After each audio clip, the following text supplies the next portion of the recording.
The Def Expo is well organized. It was fairly efficiently organized in such a short time. But the fact that a decision could not be taken about defense exhibition 1 year in advance, who was going to handle it, whether it was CII or FICCI, left everybody in the lurch, because people have to come from abroad, they have to do their hotel bookings, which a lot of them do it 1 year before, and shows must be handled 1 year in advance so that there are firm dates. For the government or the Ministry of Defense to say that there was a problem because of the Commonwealth Games, the country does not halt because of an odd game or an odd terrorist attack. The country must continue with its normal events that have been scheduled for a year. So from that point of view, the vendors are put to a lot of difficulty due to uncertainty. And this inconsistency of changing policies all the time, not being very sure what's going to happen next, does not send a very good message of stability of the country internationally. Sir, and all the vendors I've spoken to, they have to say positive things about the experience here. So you think it's met their expectations? Personally, I think there are a lot of fault lines within Ministry of Defense. First thing, the warfare technologically is moving very fast. It's moving towards, you can see 400 kilometers inside the enemy territory. Those are the early warning systems like AWACS, other surveillance guidance. The second thing that is happening is, as you have seen in Afghanistan, the drone attack. Everything is becoming pilotless. So you can not only see the enemy 400 kilometers and what he's up to, you can now, without any collateral damage, sitting in Texas on a computer, fire a drone missile in Afghanistan on target inside Pakistan. So you can also hit inside after observing what is happening. Now, compared to all this, our technology is archived, what we have is archived and ancient. And 75% of the equipment is out of date for where the modernization processes are concerned. Therefore, we have to work out a strategy. And the strategy is simple, which the vendors are not telling, but they're not willing to transfer deep technologies because they're not going to gain after billions of dollars of research that has been put in. All of them, irrespective, want the foreign direct investment to move from 26% to 49%, so they become a fairly equal player. They are willing then to bring latest technologies. The Ministry of Defense saying all the time that because nobody came for 26%, so we did not go to 49%, is counterproductive. It has no logic. People will come when you make the playing field interesting. In business, it has to be a win-win situation for India, for foreign vendors, and the Western countries have the latest technology that India needs. The advantage is if you today have absorbed and create joint ventures here, then successful joint ventures will marginalize to a large extent the sanctioned regimes in a critical period. The third thing that needs to be done by the Ministry of Defense is that its red tapeism has to go. If you're going to bring something in 20 years, by the time you bring it, it is obsolete. You don't have to reinvent the wheel, which we are trying to. You have to shift to private sector so that better efficiency models, role models come up. India must become the alternative Asian defense hub, manufacturing hub for Asia, the largest, the most modern. It is possible. We must remember we have threats, a joint threat from Pakistan and China who want to destabilize us. We need to outgun and outclass by supporting our military forces, which I am afraid Ministry of Defense has refused because of its red tapeism, because of its ignorance and inefficiency. It needs to integrate the military headquarters inside the Ministry of Defense for better. What about the armed forces, sir? Would you like to see some changes there that would help themselves and the industry?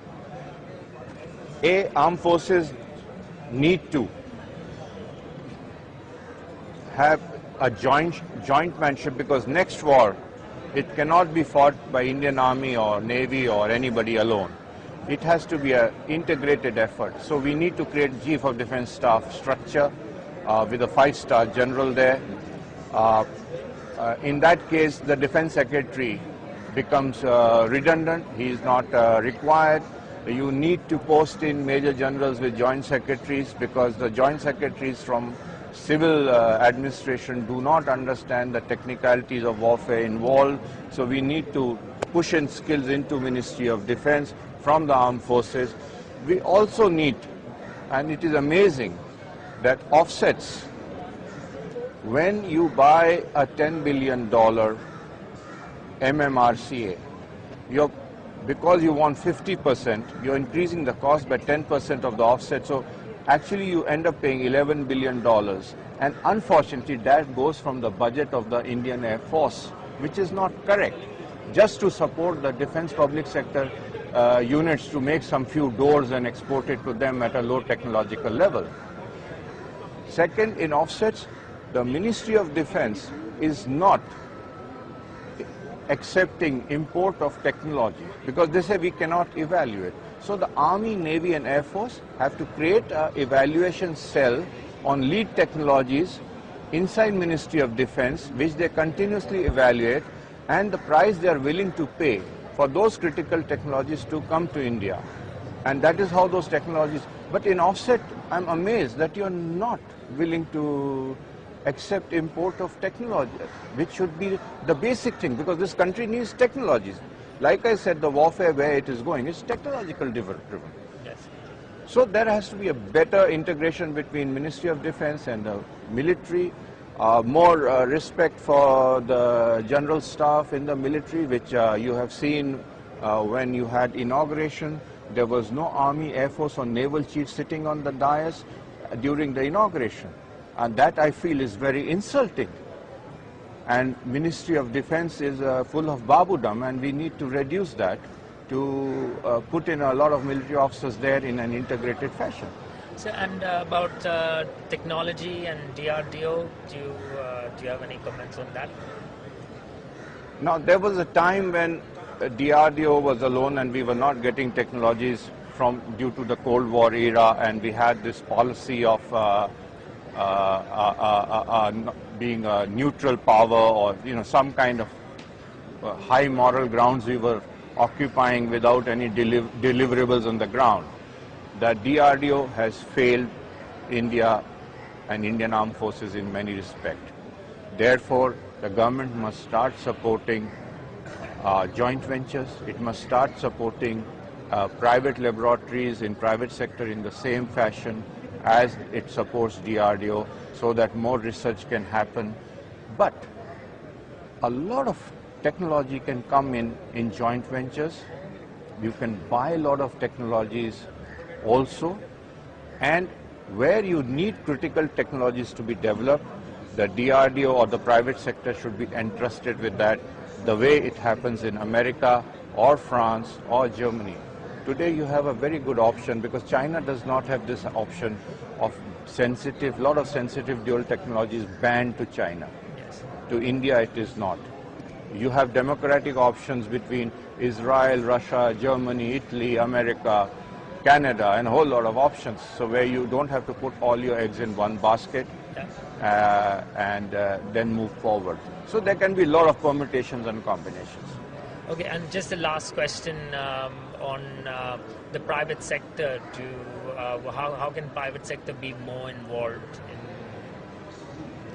See, in fact, it is the private sector. And mobile telephony is a good example. When only government was handling the telephony, and even the mobile came in first in the government, you can see the kind of expenses that were involved on per minute basis, and you see where the rates have gone. When you bring in competition, the efficiency goes up all round. The deliverables become better. So private sector must have total freedom and freedom to create joint ventures. But another thing that the private sector can do this, and this nobody has thought of, is that the private sector and the public sector should start buying shares in international defense companies. and to reverse leverage the influence within India. For example, Eurofighter is very pleased to make India the fifth partner. Now, what stops from Tata? It does not need any permission from Ministry of Defence or Punj Lloyd or Larsen and Toubro to invest in Eurofighter.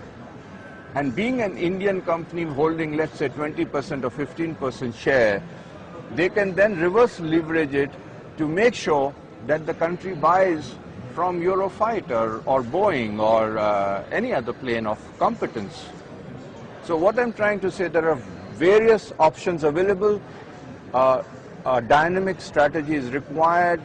Ministry of Defence, which is tasked to secure this country by equipping the armed forces, has not done so in last 2 decades, is very unfortunate because the security threats and challenges for India are growing. The minute Afghanistan withdrawal takes place by Western forces, the whole caboodle, the jihad factory and the Chinese are going to fall into this country, and they're going to use Maoist criminal corridors, inside links, and terrorism is only going to increase from now onwards after Pune blast. Thank you very much for your time, Mr. Verma. Thank you. Scheduled for a year.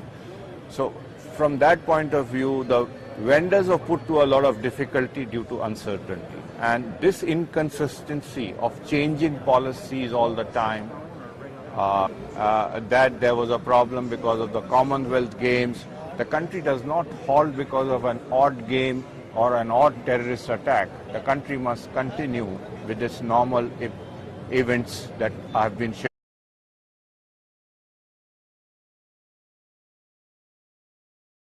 The Deaf Expo is well organized. It was fairly efficiently organized in such a short time. But the fact that a decision could not be taken about defense exhibition 1 year in advance, who was going to handle it, whether it was CII or FICCI, left everybody in the lurch, because people have to come from abroad, they have to do their hotel bookings, which a lot of them do it 1 year before, and shows must be handled 1 year in advance so that there are firm dates.